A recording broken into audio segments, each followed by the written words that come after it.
Brahma Gururvishnu Gurudevo Maheshwaraha Gurur Brahma Gururvishnu Gurur Sakshat Parabrahma Gurur Brahma Gurur Vishnu Tasmai Shri Guruve Namaha Tasmai Shri Guruve Namaha Tasmai Shri Guruve Namaha.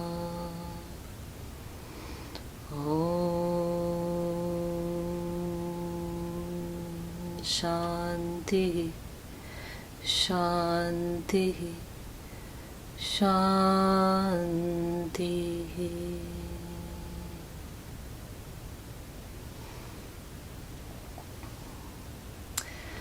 Namaskar, friends. The first prayer was just a prayer to all of our teachers and the energies that make up the universe itself, the Guru Mantra, the mantra to all those who light the path for us. It is through that intention, that prayer in our hearts, that we begin our introduction to the chakras. The chakras themselves are a very important part of human life. Sadly, most of us have not really understood or even began to scratch the surface of who we are and what our purpose on this earth is, why we incarnate in this body. In yoga, you are here because you are a devoted student of yoga.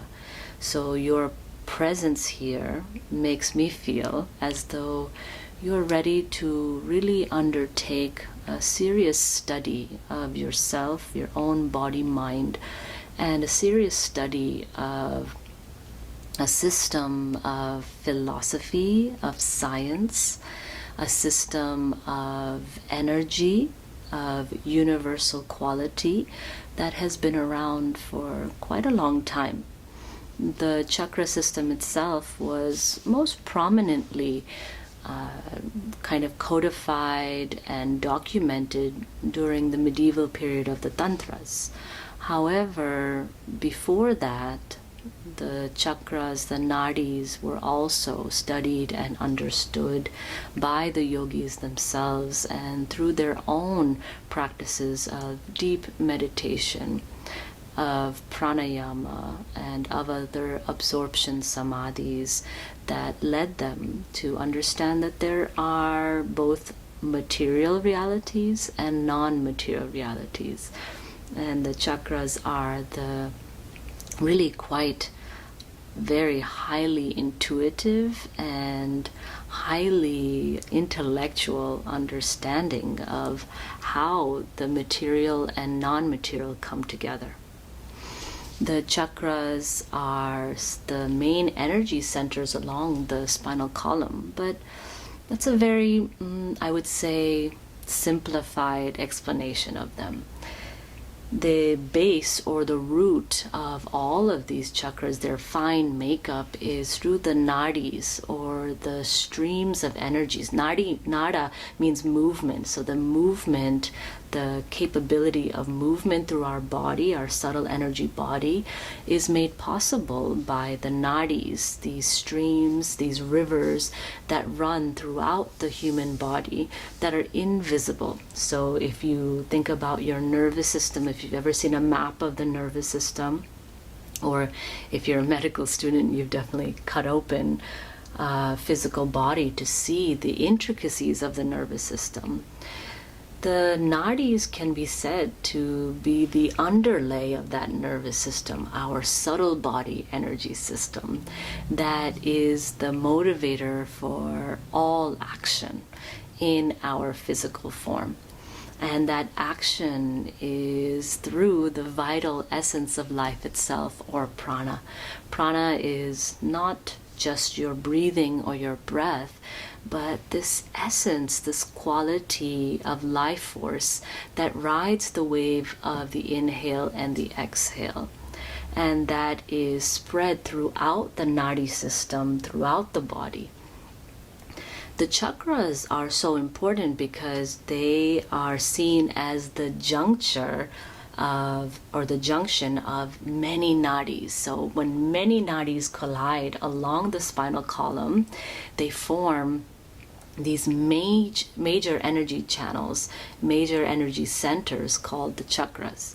Now these major energy centers are like, the center of a town or a city. There's a lot of action, a lot of interweaving that's happening in this place along the spine.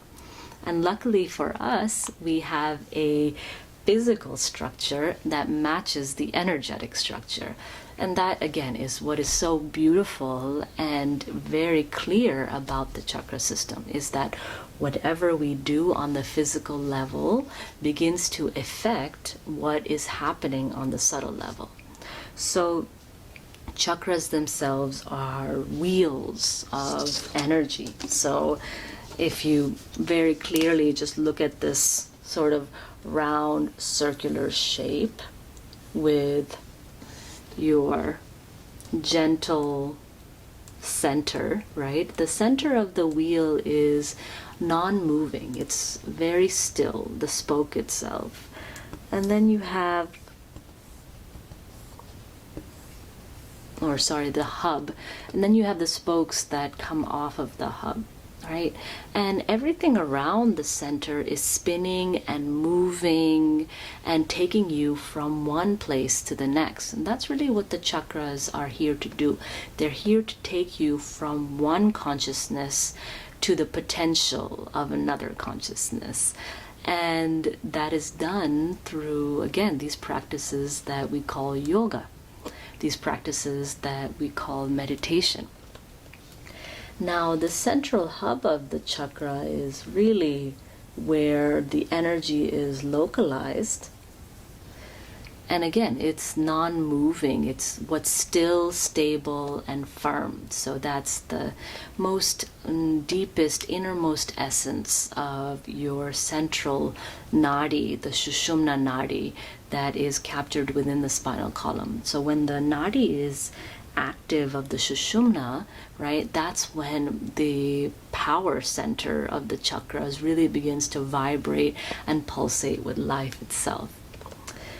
And the chakra system that we focus on is the 7 chakras, the 7 main chakras.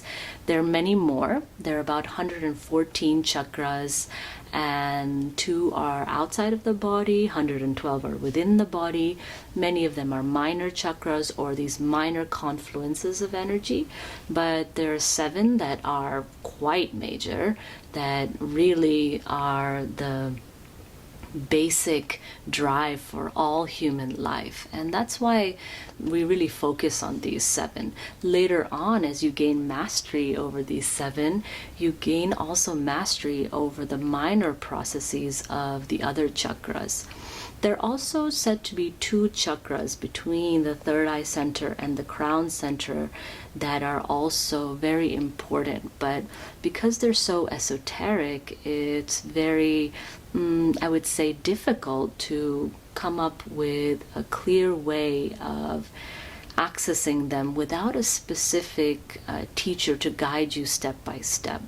So we'll stay with the main 7, and the main 7 are the Muladhara, the root, the Svadhisthana in the pelvic center, the Manipura in your solar plexus, Anahata in your heart, Vishuddhi in your throat center, Agya, the third eye center, and Sahasrara, your crown chakra.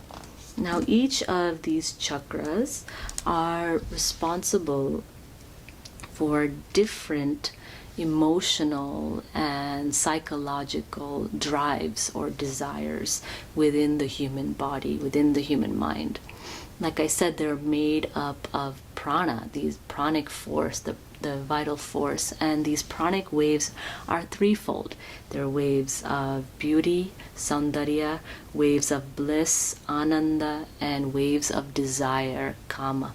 So the interaction of beauty, bliss, and desire are what make up specifically the qualities of each of the chakras, and each of them, especially on the level of desire, have very different desires. They're motivated by different needs within the human body, within the human mind. And as we move up the chakras, they become more subtle in their frequencies, their energetic frequencies. So the root level chakra, the Muladhara chakra, is very gross and tied to more solidity. It has a longer wavelength characterized by the color red. And then as we go up, the wavelengths get smaller and smaller and smaller. The subtlety of the energy also gets more and more refined, and therefore one has to develop a very subtle understanding, a very subtle mind, to be able to go up through the chakras. It's not that we start from the bottom and go to the top. No, we are always moving from top to bottom, bottom to top, depending on different aspects of our life itself. So, for example, if we are rooted to or have a lot of hunger or thirst, we are rooted in our base level chakra.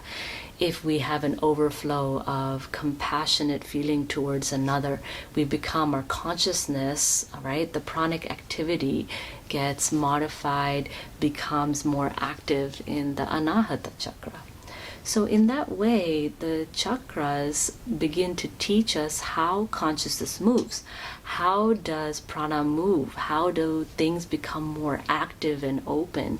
But with yoga, we begin to understand that we have a level of control over these functions, and not only control, but we can optimize these functions as well. And this is the beauty of the chakra system. And when we begin to optimize that functioning and really begin to feel how the spinal column is affected by different practices and by our overwhelming, perhaps, emotions, thoughts, or feelings related to ourselves or others, we can take a step back and do practices that begin to balance the either hyperactivity or underactivity. So really, the worst thing we can do is dam the flow, the energetic flow that wants to just be in that constant flux. And the way that we do that is being overcome or at the mercy of our habit patterns, thoughts, speeches, emotions, actions that, for day-to-day life, many human beings, we are just giving up to the feeling of a lack of control of our very own mind. And yoga says, no, wake up. When you wake up, you realize that you have the potential and you have the capability to access and to understand on a very deeply experiential level what these chakras are, how they operate, and how they motivate us to our own potential, our own spiritual capabilities. And another thing I'd like to really focus on in this course is being very practical, right? Many of the things I've seen on the chakras are a bit more new agey in their aspects, in the terms of a lack of understanding of how we need to move within the human body itself. We need to tie our relationship to the human body itself through practice to be able to access the chakras. And the finest example of that is the very base of our body, Muladhara, earth, gross level, solidified action, solidified mass, that then becomes more and more fine as it travels up the spine.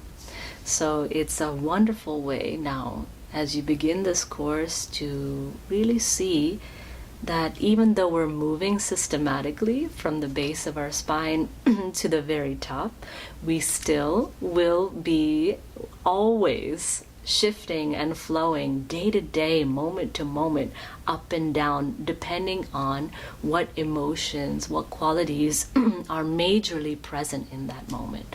So take your time. Below, I've attached, a nice guideline for you to really go slowly, week by week, through the 7-week process. An ideal guideline for you. You can always shift it according to your own needs, but for my understanding, it's what I feel one can gain most is by following these guidelines. And I've attached some of these psychological systems of the West, which is Abraham Maslow's hierarchy of needs and Erik Erikson's psychological development model. I studied them when I went through my training in my master's, but I find them very interesting because they really show how the similarities are there, how there's a base level need, and once those needs are met, we can begin to refine what our desires are. So desire is not a bad thing. It's just the refinement of that desire for higher and higher purposes to fulfill higher and higher potentials of our human body and mind. So take a look, and I wish you continuing success throughout the next 7 weeks. And we will begin with Muladhara next. Thank you.